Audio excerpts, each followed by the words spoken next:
नमस्कार. बी तृतीय वर्षाच्या ह्या स्पर्धा परीक्षेच्या ह्या लेक्चरमध्ये आपण मागच्या वेळी मार्गदर्शक तत्त्वे यांची ओळख त्या ठिकाणी करून घेतली.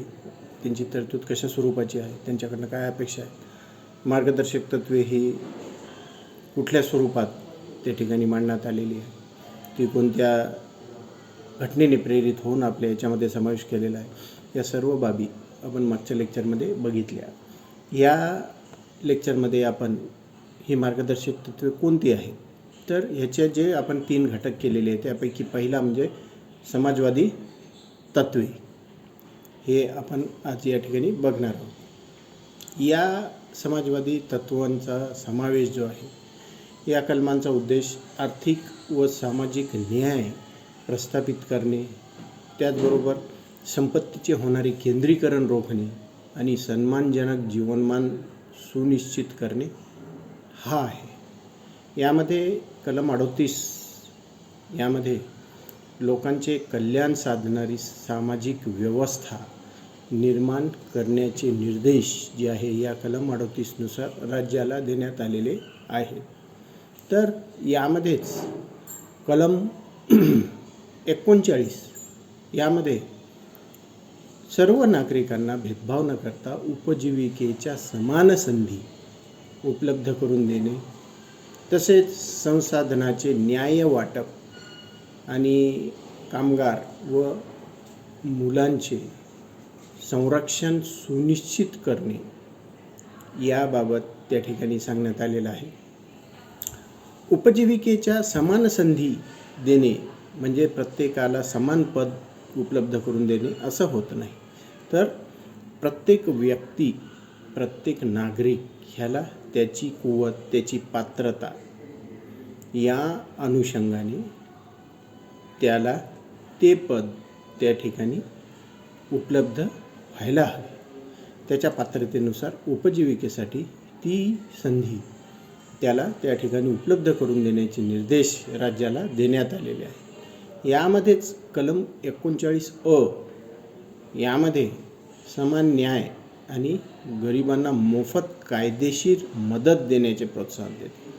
कारण आपण बघतो की या काळामध्येही आपण की कायदेशीर बाबी ह्या खूप महाग झालेल्या आहेत आणि अनेक वेळा हे खर्च हे न परवडल्या कारणाने अनेक गरीब नागरिक जे आहेत ह्या कायदेशीर मदतीपासून वंचित राहतात. या कायदेशीर बाबीपासून वंचित राहत असलेले आपल्याला दिसून येतात. तर असे व्हायला नको. प्रत्येकाला आपल्या कायदेशीर बाबीमध्ये ही त्या ठिकाणी मदत मिळाली म्हणजे आपले कायदेशीर हक्क तो त्या ठिकाणी उपभोगू शकतो.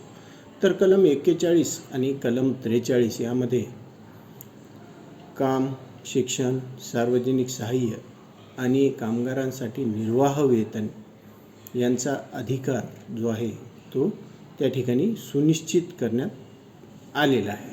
अशा पद्धतीची ही सामाजिक तत्त्वे आपल्याला या ठिकाणी बघावयास मिळतात. तर त्यासोबतच आपण बघतो की दुसरे म्हणजे की गांधीवादी तत्त्वे. यामध्ये ही तत्त्वे महात्मा गांधींनी ज्या पुरस्कारलेल्या आदर्शाचे आणि सामाजिक विचारसरणीचे हे प्रतिबिंब आहे. यामध्ये ग्रामीण विकास आणि स्थानिक स्वराज्य संस्थांवर अधिक भर दिलेला आपल्याला या ठिकाणी दिसून येतो. यामध्ये सर्वात महत्त्वाचं कलम म्हणजे कलम 40, ज्याचा की अंमलबजावणी पण आपल्याला त्या काळात झालेली दिसते. की सुरुवातीला भारतामध्ये ज्या स्थानिक स्वराज्य संस्था ह्या स्थापन झालेल्या होत्या ह्या कलम 40च्या अंतर्गत त्या ठिकाणी स्थापन झालेल्या होत्या. कलम 40मध्ये ग्रामपंचायतीची स्वशासनाची एकके म्हणून स्थापन करण्याचे राज्याला निर्देश देण्यात आलेले होते. आणि या अनुषंगाने आपण बघतो की सुरुवातीला म्हणजे 92 आणि 93वी 1993ची जी घटना दुरुस्ती झाली, तर ह्या 73व्या घटना दुरुस्तीपूर्वी जे काही राज्यामध्ये ग्रामीण भागामध्ये ज्या काही ह्या ग्रामपंचायती अस्तित्वात होत्या त्या ह्या कलमानुसारच अस्तित्वात असलेल्या आपल्याला दिसून येते. कलम 43(ब) यामध्ये सहकारी संस्थांची स्वयंस्फूर्तीने स्थापना आणि लोकशाही पद्धतीने कामकाज चालवण्यासाठी प्रोत्साहन देण्याबाबत राज्याला निर्देशक तत्त्वे सांगतात. तसेच कलम 46च्या अनुषंगाने आपण बघतो अनुसूचित जाती, अनुसूचित जमाती आणि इतर दुर्बल घटकांच्या शैक्षणिक व आर्थिक हितांना त्या ठिकाणी चालना देणे हे सांगण्यात आलेलं आहे. तर कलम 47 नुसार आरोग्याला हानिकारक असलेल्या मादक पेयांच्या आणि अंमली पदार्थाच्या सेवनावर या ठिकाणी बंदी घालण्यात आलेली आहे. अशा पद्धतीनं हे समाजवादी तत्त्वे या ठिकाणी दिसून येतात. तर यासोबतच उदारमतवादी आणि बौद्धिक तत्त्वे यांचाही या ठिकाणी प्रामुख्याने समावेश करण्यात आलेला आहे.